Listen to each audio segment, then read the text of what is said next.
Hi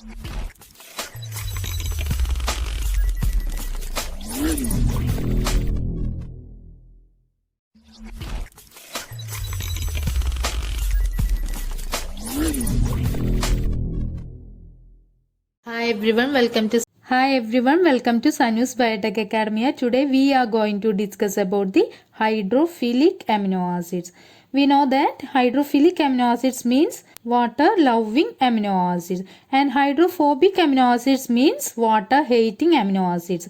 In the previous video we have discussed about the hydrophobic amino acids with some tips to remember. The amino acids are hydrophilic if it contains polar groups. So the presence of polar groups provides hydrophilicity. As we said in the previous video regarding hydrophobic amino acid, we can draw the structure of any amino acid with the structure of alanine. Here also we can draw the structure of hydrophilic amino acid to the structure of alanine. First of all, let us see some hydroxyl group or OH group containing hydrophilic amino acid.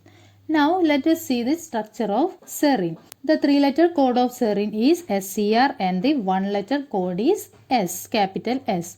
And coming to its structure, first of all, let us draw the structure of alanine or the basic structure of an amino acid having one carboxyl group, one amino group, one hydrogen and an R group. We know that only the R group will be changed in different amino acid. In case of alanine, the R group is methyl group CH3. So for the structure of serine, just add an OH group to the structure of alanine. So the addition of hydroxyl or OH group to alanine gives serine. And the R group of serine is CH2OH. That's all about the structure of serine. The addition of OH or hydroxyl group to the structure of alanine gives serine. Next is the structure of threonine. The 3-letter code of threonine is THR and the 1-letter code is capital T. Now moving to its structure, here also draw the structure of alanine. Here, since 2 more bonds attached to the R group, it is written as CH. Then add one more CH3 group and an OH group to this alanine. So the addition of CH3OH to the structure of alanine gives threonine. So here the R group of threonine is CH, CH3 and an OH. Next is the structure of tyrosine. We have already discussed about tyrosine as hydrophobic amino acid in the previous video. Actually, tyrosine is an amphipathic amino acid. It has both hydrophilic and hydrophobic nature.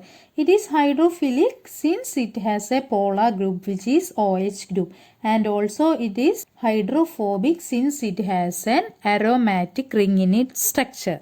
The 3-letter code of tyrosine is TYR and 1-letter code is capital Y. Because T is the 1-letter code of threonine, then the second letter in tyrosine which is Y used as its 1-letter code.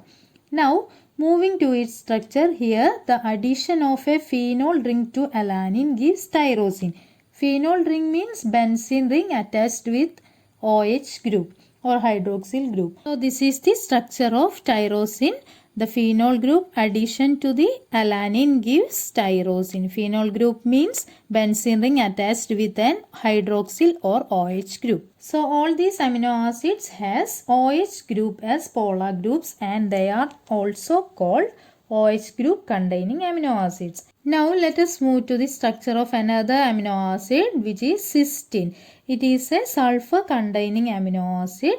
Its 3-letter code is CYS and 1-letter code is capital C. Also another sulfur containing amino acid is there. It is methionine, which we have already discussed as hydrophobic amino acid in the previous video. Now moving to the structure of cysteine. Here to the structure of alanine, SH group is added. Then it is called cysteine. So the addition of SH to alanine gives cysteine. And the R group of cysteine is CH2SH. Next is about the amino acids which are amides and also hydrophilic.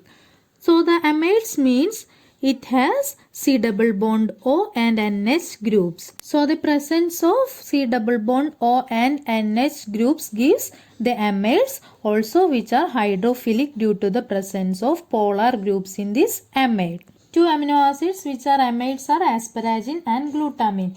The three-letter code of asparagine is ASN and its one-letter code is capital N. And the three-letter code of glutamine is GLN and its one-letter code is capital Q. Now moving to the structure of asparagine. To the structure of alanine, the addition of an amide group gives asparagine. This is the structure of alanine and the addition of an amide group, that is C double bond O and NH group to this structure gives asparagine.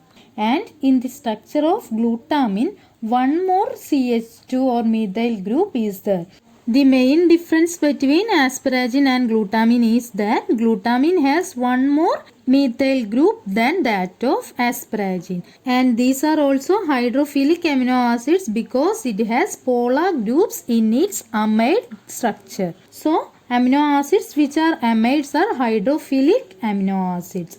Next is the structure of histidine, which is an aromatic amino acid. Also, it is an hydrophilic amino acid. The three-letter code of histidine is HIS and the one-letter code is capital H. It is also hydrophilic amino acid.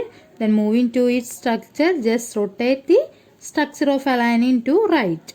Then add an imidazole ring to the structure of alanine gives the structure of histidine. This is the structure of imidazole ring C, CH, NH, NH, then CH. In the structure of histidine, it has two NH group which are polar groups, provides hydrophilicity, and also they are aromatic hydrophilic amino acids. And the pKa value of histidine, which is 6, is almost near to the physiological pH. That is the main property of histidine. And it can also exist in protonated and deprotonated form according to the environment which they are present. That's all about the hydrophilic amino acids. Let us summarize the hydrophilic amino acids with their one-letter code. STY, STY, they are the OH containing hydrophilic amino acids. Then HCNQ. Okay, S is serine, T is threonine, Y is tyrosine. Three of them are OH containing hydrophilic amino acids. Then H is histidine, which is also an aromatic amino acid. Then C is cysteine, N is asparagine and Q is glutamine. They are the amino acids which are amides, and cysteine is a sulfur containing amino acid. So that's all about the hydrophilic amino acids. So I hope you all understand this video. If you like this video, hit like, share and leave your comments. Also don't forget to subscribe my channel and press bell icon. Okay, thank you.